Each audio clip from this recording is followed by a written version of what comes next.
কথায় আছে চুরি বিদ্যা মহাবিদ্যা, যদি না পড়ো ধরা। আর যদি ধরা পড়ে তাহলে তো আর কথাই নেই। তার যে কি হবে সে একমাত্র ঈশ্বরই জানেন।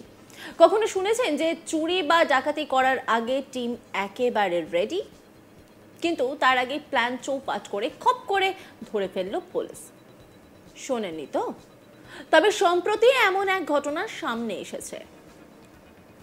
কপালটাই খারাপ, না হলে ডাকাতি করার আগে কেউ এভাবে ধরা পড়ে। তবে জেনে বুঝে ধরা দিতে চায়নি ওই ডাকাতরা, নেহাতি ভাগ্য বিড়ম্বনা। ভাগ্য বলেও যে কিছু হয় তা একেবারেই ভুলে খেয়ে নিয়েছিল ডাকাত বাবাজিরা।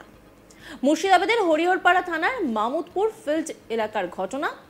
ডাকাতি করার আগে ডাকাতের দলকে একেবারে হাতে না হাতে ধরে ফেলল পুলিশ। জানা যায় এলাকায় ডাকাতি হতে পারে, এই খবর পুলিশের কাছে ছিল। গোপন সূত্রে খবর পেয়ে বুধবার রাতে হরিহরপাড়ার মামুদপুর মাঠ সংলগ্ন এলাকায় তল্লাশি চালালে ওই এলাকায় একটি জায়গায় 7 থেকে 8 জনের একটি ডাকাতের দল জড়ো হয়েছিল। বুধবার রাতে মুর্শিদাবাদের হরিহরপাড়া থানার মামুদপুর ফিল্ড এলাকার তল্লাশি চালায় হরিহরপাড়া থানার আইসি অরূপ কুমার রায় সহ তার টিম। সেখান থেকে 4 জনকে গ্রেপ্তার করলে বাকিরা পুলিশের গাড়ি দেখে পালিয়ে যায়। ধৃতদের কাছ থেকে উদ্ধার হয়েছে রড, লাঠি, শাবল, ধারালো অস্ত্র। জানা যায় তারা ডাকাতি করার উদ্দেশ্যে একসঙ্গে জড়ো হয়েছিল। ধৃত ব্যক্তিদের নাম সাইদুল মেহেনা, আব্বাস মণ্ডল, আলাউদ্দিন শেখ ও মিরাজুল শেখ। ধৃতদের বাড়ি হরিহরপাড়া থানা এলাকায়। ধৃতদের বৃহস্পতিবার বহরমপুর জেলা জজ আদালতে তোলা হয়। কি উদ্দেশ্যে জড়ো হয়েছিল, কোথায় ডাকাতি করতো, এই ঘটনায় আর কে বা কারা জড়িত আছে তার তদন্ত করছে হরিহর থানার পুলিশ। এই নিয়ে একটি রিপোর্ট তুলে ধরেছেন আমার কলিগ গোপাল ঠাকুর, দেখাবো আপনাদের। গোপন সূত্রে খবর পেয়ে বুধবার রাতে মুর্শিদাবাদ জেলার হরিহরপাড়া থানার পুলিশ হরিহরপাড়া থানার মামুদপুর ফিল্ড এলাকাতে স্থানীয় থানার ওসি অরূপ কুমার এবং তার দলবল নিয়ে ওই এলাকায় পৌঁছায় এবং তল্লাশি চালায়।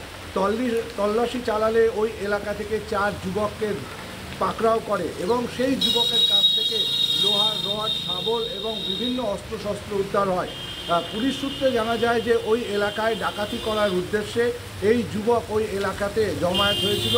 গোপন সূত্রে তা পুলিশ খবর পায় এবং রীতিমতো তড়িঘড়ি ওই এলাকায় ছুটে যায় এবং তৎক্ষণাৎই তল্লাশি চালালে এই 4 যুবককে পাকড়াও করে। আরও বেশ কয়েকজন যুবক ওই এলাকায় জমায়েত হলে পুলিশ গাড়ি দেখে তারা পালিয়ে যায় এবং এই 4 যুবককে পুলিশ গ্রেপ্তার করে। তারপরে তল্লাশি চালায় এবং তাদের কাছ থেকে বিভিন্ন জিনিসপত্র উদ্ধার হলে রীতিমতো তাদেরকে গ্রেপ্তার করে এবং গ্রেপ্তার করার পরে বহরমপুর জেলা জজ আদালতে এই 4 যুবককে হরিহরপাড়া থানার পুলিশ পাঠায়।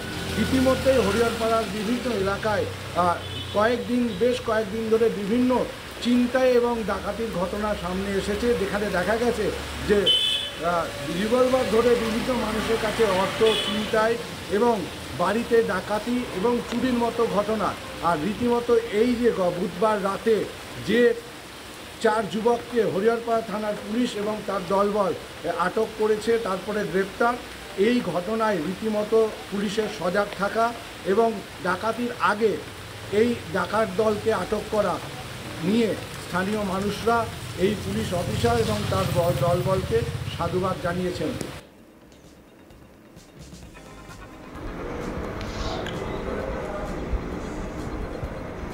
কথায় আছে চুরিবিদ্যা মহাবিদ্যা, যদি না পড়ো ধরা। আর যদি ধরা পড়ো তাহলে তো আর কথাই নেই। কখনো শুনেছেন যে চুরি বা ডাকাতি করার আগেই টিম একেবারে রেডি, কিন্তু তার আগেই প্ল্যান চৌপাট করে খপ করে ধরে ফেললো পুলিশ?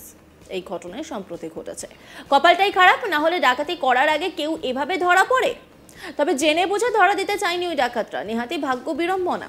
ভাগ্য বলেও যে কিছু হয় তা একেবারেই ভুলে খেয়ে নিয়েছিল ডাকাত বাবাজিরা। মুর্শিদাবাদের হরিহরপাড়া থানার মামুদপুর ফিল্ড এলাকার ঘটনা। ডাকাতি করার আগেই ডাকাতের দলকে একেবারে হাতে না হাতে ধরে ফেললো পুলিশ।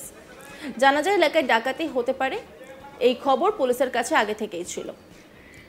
গোপন সূত্রে খবর পেয়ে বুধবার রাতে হরিহরপাড়ার মামুদপুর মাঠ সংলগ্ন এলাকায় তল্লাশি চালালে ওই এলাকায় একটি জায়গায় 7 থেকে 8 জনের একটি ডাকাতের দল জড়ো হয়েছিল। সে রাতে বুধবার রাতে মুর্শিদাবাদের হরিহরপাড়া থানায় এই ঘটনা ঘটে।